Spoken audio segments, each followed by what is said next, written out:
Hello students, let's have a quick revision of male reproductive system. Some 10 questions are given here and I have tried to answer them with conceptual clarity. So here we go.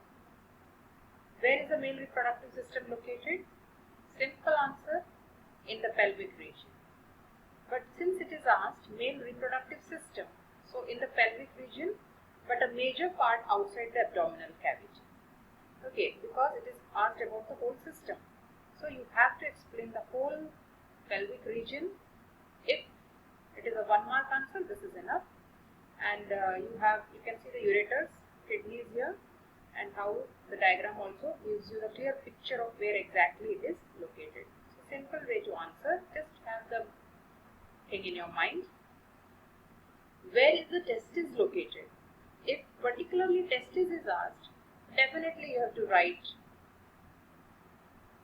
about the placement of testis only in the scrotal sac outside the abdominal cavity. So that is why I specified here, if male reproductive system is asked, you have to write this. If only testis is asked, it is present outside the abdominal cavity. And see, if it's a 1 mark question, you have to limit your answer. Okay. But if it is for, a little more like 2 marks or something, so you can even explain they are suspended within a pouch called scrotum by the spermatic cords. Another question which can be from the same type of topic can be, what is the function of scrotum? Function of scrotum is to protect the testis and to keep them at a temperature slightly below the body temperature. So 2 to 2.5 degrees Celsius below the body temperature, that is ideal for spermatogenesis. Fine. What does the male reproductive system comprise of? It comprises of the primary sex organ called testicles, that is the testis, a pair of testes within the scrotal sac. It has several ducts. We start with vas efferentia, epididymis and vas deferens. Because we have said testicles here, definitely seminiferous tubules and retitestis will be included there. So we are talking about the other duct systems. Then glands, accessory glands are there, a pair of seminal vesicles, a prostate gland which is lobed, and bulbourethral gland, a pair again. So when you think of the exact location, you can definitely remember it. No need of rote reading for such answers. The external genitalia called penis. Why is the testis located extra-abdominally? Just to escape from the body heat. So they hang in a pouch-like structure called scrotum outside the pelvic cavity to escape body heat. The ideal temperature being 34 degrees Celsius approximately. For spermatogenesis, 34 degrees Celsius is the ideal temperature. So the testes need to be kept cooler, some 2 to 2.5 degrees lower than the body temperature, because viable sperms have to be produced. Spermatogenesis is favored only at a slightly lower temperature than the body temperature. You know our body temperature is 37 degrees. How does the scrotal sac regulate the temperature for spermatogenesis? So it can change the size to maintain the right temperature of the testicles. The scrotum can change its size. How? That is because its skin is thermoregulatory in nature. If it is a chill condition, you feel the chillness of the atmosphere. Your body is chill. The smooth muscles of the scrotum contract and they bring the testes very close to the pelvic cavity, absorbing the warmth of the body, so that sperm production is not affected due to extra chillness. On the other hand, if the climate is quite warm and your body feels that heat, the scrotal sac stretches away. It hangs away, keeping the testis a little away from the body wall. Okay, to get rid of that extra heat, to escape that extra heat. Where is the testis formed during embryogenesis? That is, we are talking about the male fetal life. It is formed within the abdominal cavity. See, testes are located in the scrotum outside the abdominal cavity, but during the fetal life, it develops within the body cavity, within the pelvic cavity, whereas the scrotal sac develops out. Then how is it that the testis is placed out? It has to descend down into the scrotal sac and it happens during the 7th month of the fetal development, a little before the birth. And from where does the testis descend down? To the inguinal canals. So this is about the question given here, but some extra information, for example a multiple choice question or something related to a competitive exam. What happens if the testes do not descend down? It can cause infertility and other related problems, and that condition is called cryptorchidism. Crypto meaning hidden, orchid meaning testis. Testis remains hidden, they are not in the scrotum side. So that can be a very poor condition for the male.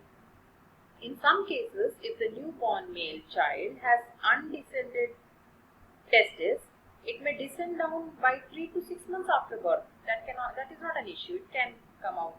It can descend down 3 to 6 months after birth without any treatment. Otherwise, a surgery may be needed. But if that is not happening, then this is a condition called cryptorchidism. What is the covering of the testis called? It is covered by a dense covering which is of 3 layers, which is protective, and the covering is called tunicae. For 1 mark answer, this is enough. Okay, but then there can be another question related. What are the layers of tunica? So we go from inner to outer, like testis is in the scrotal sac. So inner to outer means we are talking about towards the testis. Okay, so that is tunica vasculosa. Then the middle layer, tunica albuginea, and the outer layer which is lining the scrotum is the tunica vaginalis. We will discuss in detail about them. What divides the testis into compartments called testicular lobes? You have learned that testis is divided into around 250 compartments. Okay, 200 to 250 sections.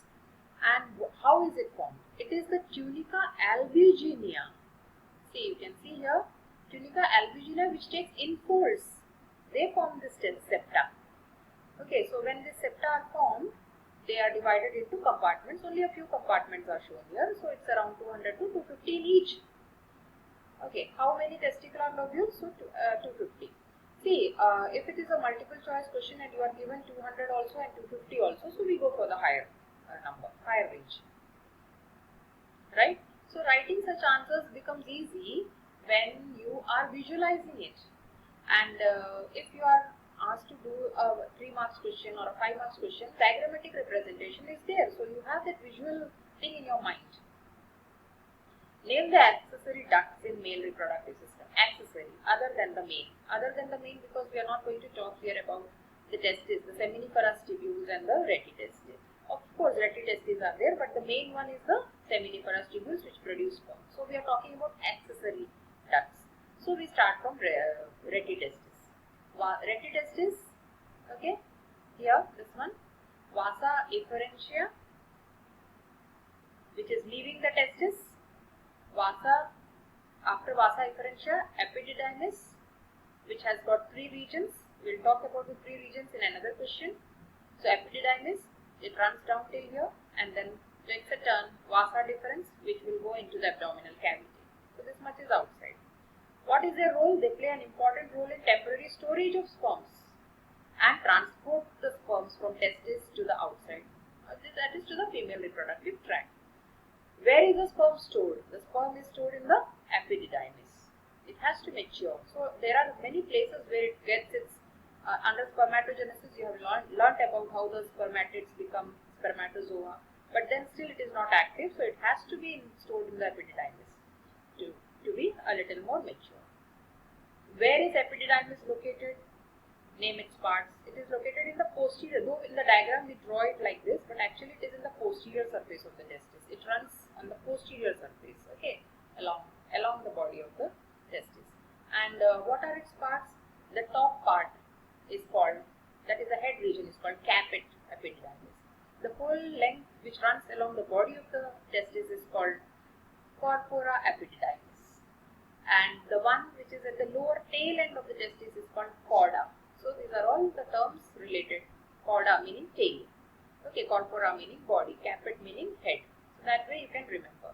And it's very easy to even label it if it is asked in a diagram. So that's all. 10 past questions. I hope you got it. Thank you.